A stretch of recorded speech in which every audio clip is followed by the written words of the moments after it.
Hey guys, coleus एक बहुत ही प्यारा फॉलेज प्लांट है और इसमें आपको बहुत सारी वैरायटी मिल जाएगी और इस पौधे को प्रोपोगेट करना काफ़ी आसान है।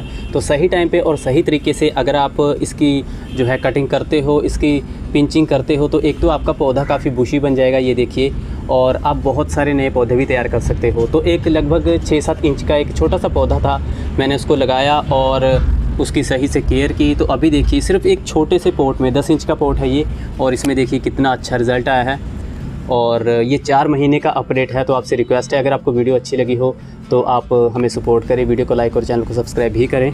तो यहाँ पे देखिए इसी पौधे से हमने काफ़ी सारी कटिंग तैयार की है और ये देखिए। तो अगले साल दोबारा फिर से हम इन्हीं प्लांट्स को जो है सही तरीके से लगाएंगे और अलग अलग करके सेपरेट करके इसका भी कुछ ऐसा ही फॉलेज बना देंगे। तो इस पौधे को सही तरीके से सही टाइम पे कब और कैसे लगाएं, क्या इसकी बेसिक केयर है, चलिए देखते हैं। सो गाइस, कोलियस को लगाने की शुरुआत हुई यहाँ से, इस छोटे से पौधे से। तो पिछले साल हमने कुछ बीजों को गिराया हुआ था यहाँ पे नर्सरी साइड में, और यहीं से इस पौधे को हम लेंगे और इसको मैं लगा रहा हूँ 10 इंच के पॉट में, जिसमें लगभग 20% गोबर खाद मिक्स करके मैं इसको लगा रहा हूँ। 12 जून को मैंने इस छोटे से पौधे को लगाया था और आज है जुलाई की 4 तारीख। आज है जुलाई की 18 तारीख और हमारी कोलियस के पौधे ने बहुत अच्छी ग्रोथ की है। तो अभी हमें करना है एक ज़रूरी काम, हमें करनी है पौधे की पिंचिंग यानी कि कटिंग। तो हम अभी इस पौधे की सिर्फ 2 ही ब्रांचेस को कट करेंगे क्योंकि इसकी कुछ खास अभी ग्रोथ नहीं हुई है। तो ऐसे में होगा क्या कि एक तो हमारे कुछ नए पौधे तैयार हो जाएंगे और दूसरा धीरे धीरे इस पौधे का जो फॉलेज है और ज़्यादा घना होगा। तो बस आप इस प्लांट की हल्की नमी बनाए रखें, पौधे को आउटडोर में रखें, बहुत जल्द आपको बहुत अच्छी ग्रोथ देखने को मिलेगी। आज है जुलाई की 23 तारीख। तो पौधे का फॉलेज देखिए कितना घना है, तो कटिंग का, पिंचिंग का देखिए कितना अच्छा असर देखने को मिला है। आज है जुलाई की 23 तारीख और हमारे प्लांट ने बहुत अच्छी ग्रोथ की है और अब हम दोबारा फिर से इसकी पिंचिंग करेंगे। इसके अलावा देखिए, जब हमने पौधे की पहली बार पिंचिंग की थी, उसकी कटिंग की थी, तो जो ब्रांचेस थी हमने उसको ग्रो किया, तो उसके भी देखिए कितने अच्छे रिजल्ट आए हैं।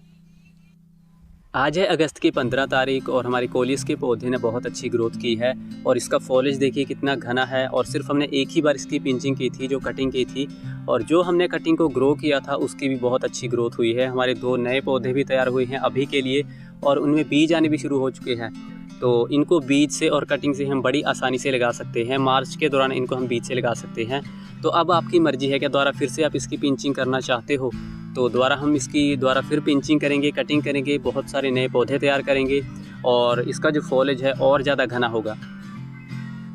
तो ये देखिए इसका जो फॉलेज है कितना प्यारा है, काफ़ी घना है और हमने इसको एक छोटे से पॉट में लगाया है। तो मुझे अब दोबारा फिर से इसकी कटिंग करनी है। तो देखिए हमने सिर्फ एक ही बार इसमें फर्टिलाइज़र मिक्स किया है, दोबारा फर्टिलाइज़र डालने की ज़रूरत नहीं है। अगर आपने सही से फर्टिलाइज़र इसमें मिक्स किया हो तो हमने 20% गोबर खाद इसमें मिक्स किया था, तो नाइट्रोजन बेस्ड फर्टिलाइज़र ही इसको चाहिए। तो पौधे को कट करने का मन नहीं करता, ऐसे में हमारे पौधे का जो फॉलेज है वो ख़राब हो जाता है, लेकिन दोबारा फिर से कुछ नई पत्तियाँ आएंगी और पौधा बहुत ही ब्यूटीफुल नज़र आएगा। सो गाइज़, फाइनली आज है सितंबर की 22 तारीख और हमारे कोलियस के पौधे ने बहुत अच्छी ग्रोथ की है। तो इसका फॉलेज देखिए कितना घना है, इवन इसमें अब बीज आने भी शुरू हो चुके हैं। तो अब हम दोबारा इसकी पिंचिंग या कटिंग नहीं करेंगे क्योंकि आगे सर्दियों का सीज़न है, तो ऐसे में प्लांट अच्छी ग्रोथ नहीं करेगा। तो इसके अलावा हमने जो कटिंग की थी, उसको ग्रो किया था, उनकी भी बहुत अच्छी ग्रोथ हुई है। हमारे काफ़ी सारे नए पौधे भी तैयार हो चुके हैं। तो इन पौधों को हमें सर्दियों से थोड़ा बचा के रखना पड़ेगा और अगले साल को यही प्रक्रिया फिर से दोहराई जाएगी। तो हम एक ही प्लांट से बहुत सारे पौधे भी बना सकते हैं और इनकी पिंचिंग करके इसका जो फॉलेज है बहुत अच्छा घना बना सकते हैं। सो गाइस, प्लांट की देखिए बहुत अच्छी ग्रोथ हुई है और ऐसा लगता है जैसे यहाँ पे हमने 2-3 अलग अलग पौधे रखे हैं, जबकि सिर्फ ये एक ही प्लांट है, ये देखिए। और पौधे का फॉलेज बहुत प्यारा है। तो अभी हम दोबारा फिर से इसकी कटिंग कर सकते हैं, लेकिन अभी हम इसकी कटिंग नहीं करेंगे क्योंकि हमारे पास ऑलरेडी काफ़ी प्लांट है।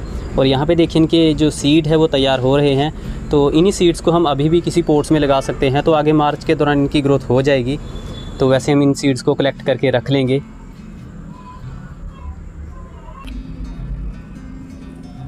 सो गाइस, आपने देखा कि इस प्लांट की प्रोपोगेशन कितनी आसान है और इस पौधे की अगर आप पिंचिंग करते हो टाइम टू टाइम सही तरीके से तो आपको कैसे रिज़ल्ट मिलेंगे। तो अगर आप अपने पौधे को और ज़्यादा बुशी बनाना चाहते हो तो टाइम टू टाइम आपको अपने प्लांट की जो है हल्की कटिंग करनी पड़ेगी। तो यहाँ पे सिर्फ 2 ही बार मैंने इसकी कटिंग की थी पिंचिंग, और यहाँ पे देखिए कितने अच्छे रिज़ल्ट आए हैं, कितने सारे नए पौधे हमारे अब तैयार हो जाएंगे।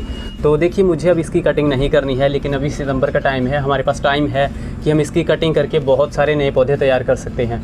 तो यहाँ पे लगभग हम ईज़िली 20 से 30 पौधे तैयार कर सकते हैं अभी दोबारा फिर से। तो अगले साल के लिए हमारे 30 पौधे बड़ी आसानी से तैयार हो जाएंगे, लेकिन अगले साल के लिए ये हमारे लिए काफ़ी है। हम इनको सही तरीके से लगाएंगे और इसी को जो है दोबारा हम ऐसे छोटे छोटे पॉट्स में लगाएंगे। तो कोलिस को आप छोटे पॉट में लगा सकते हो, ऐसे भी आपको बहुत अच्छे रिजल्ट मिलेंगे। तो इस प्लांट से रिलेटेड अगर आपका कोई क्वेश्चन हो तो आप मुझे कमेंट बॉक्स में ज़रूर बताएं। आपसे रिक्वेस्ट है आप हमें सपोर्ट ज़रूर करें, वीडियो को लाइक और चैनल को सब्सक्राइब भी करें। तो मिलते हैं किसी और प्लांट की वीडियो में। धन्यवाद।